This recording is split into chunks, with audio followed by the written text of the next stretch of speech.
We're here to ride the 2025 Indian Scout, and with me right now is Ben Lindaman. You are what, the chief somebody? I am the product director for the Scout platform. Product director, and you've been with Indian and Polaris for a long time. I have. I started in 2002. I was with the Victory brand to begin with, and then I've been in it from the beginning with Indian. You know, my first really big program with Indian was the Scout platform. I got to do the first generation, and now here we are on the second generation. First gen was 2015 it came out, is that right? Launched in 2014. Launched it in Sturgis 2014. Oh yeah, okay.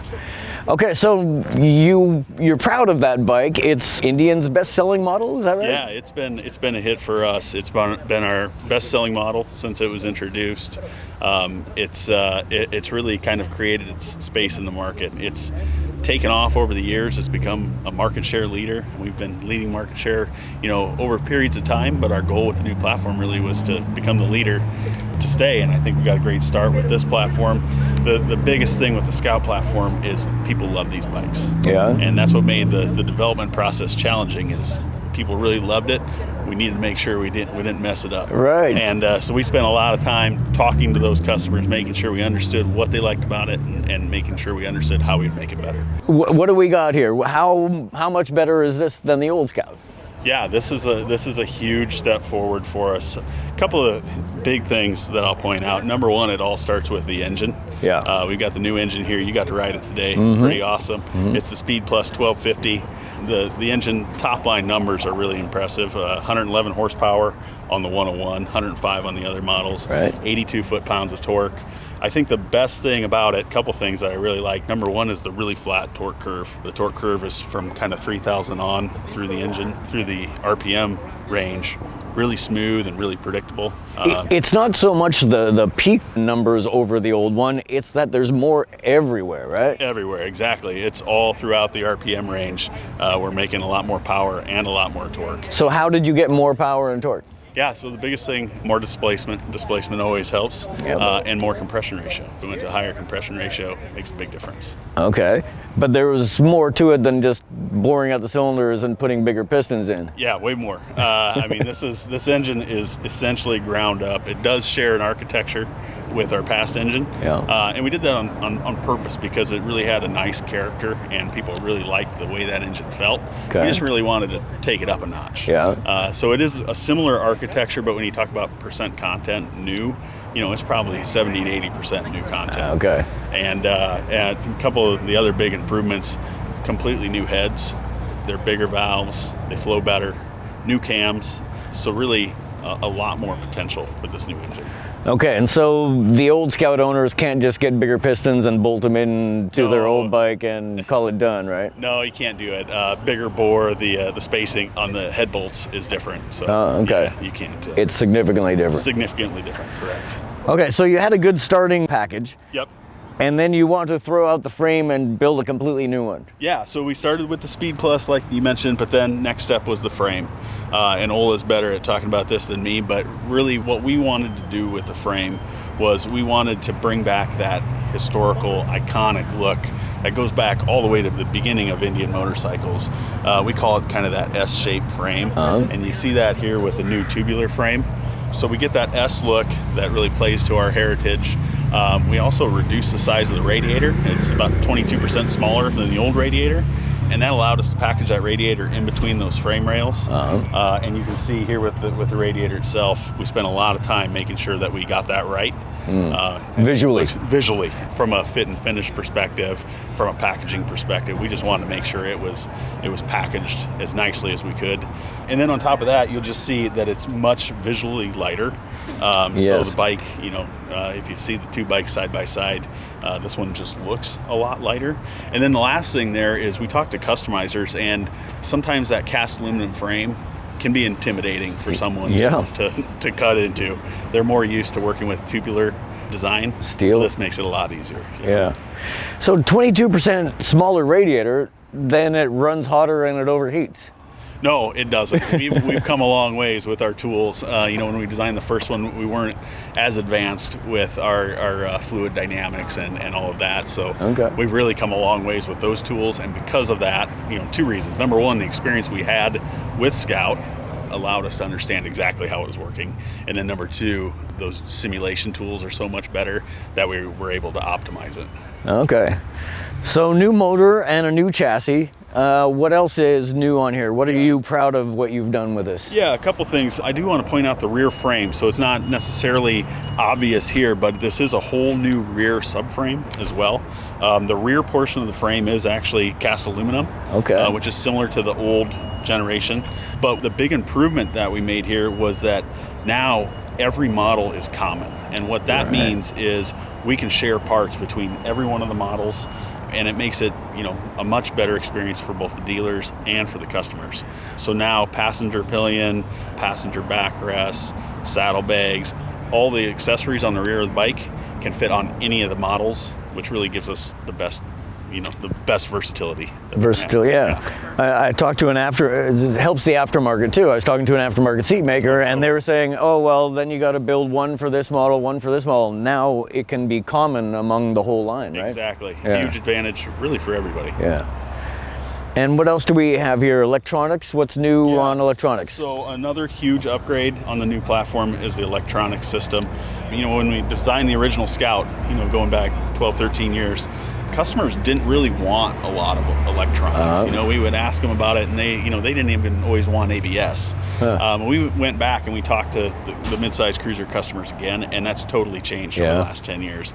And now, there's a lot of customers that want everything. Almost everyone wants ABS. So a lot of upgrades on the electrical architecture. ABS is now standard. Right. LED lighting is now standard. A couple, big improvements to start with. We also have created the new modular architecture, and that modular electronic architecture allows you to pick and choose what accessories you want to upgrade. So, for example, if you buy a standard bike, you could pick just the digital round display, or you could pick just cruise control if you only wanted that accessory, and you could just make that upgrade. So that's really nice. So if somebody wants to get in at the lower price point and then upgrade over time, they've got the option to do that.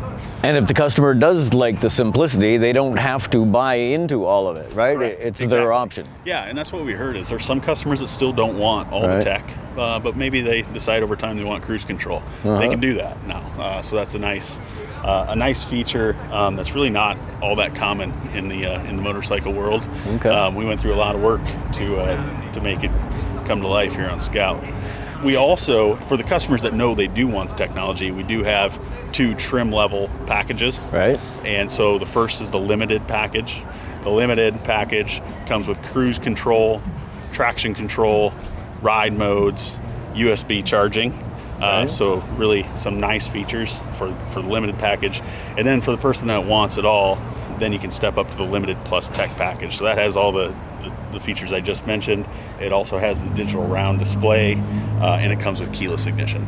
Okay. And on top of that, we've got Ride Command Plus as well.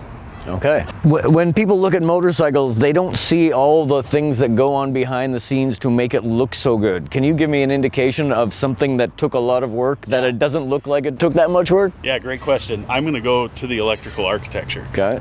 Because people want all these features, they want all the new technology, but they don't want to see any of what makes it work. So we have all the control modules, we have all the wiring.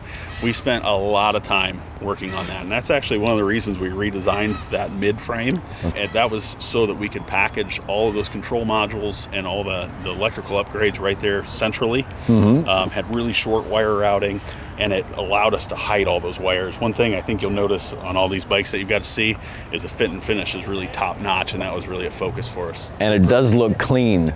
So instead of the electrical systems being scattered around the bike, it's now mostly centralized in that one spot, and so it cleans up the rest of the bike. Exactly, you got it. All right, so this is the Scout 101. It's the more high-performance version. It's got dual disc brakes, a little bit more horsepower. Which is your favorite Scout model? Yeah, this is my favorite. This is one I really fought for. We've had the 101 on our mind for quite a while. We've been wanting to do it, and we just never had quite the right opportunity, and this really was the perfect opportunity. The 101 is a historical nameplate for us. You probably know all about it, but it was a model back in the 20s. It was from 1928 through 1931. Right, yeah. His life got cut a little short, kind of due to the Great Depression and all that. Yes. But the minute that bike was gone, people were looking back on it, and they loved it. It's revered. Because because it handled so well.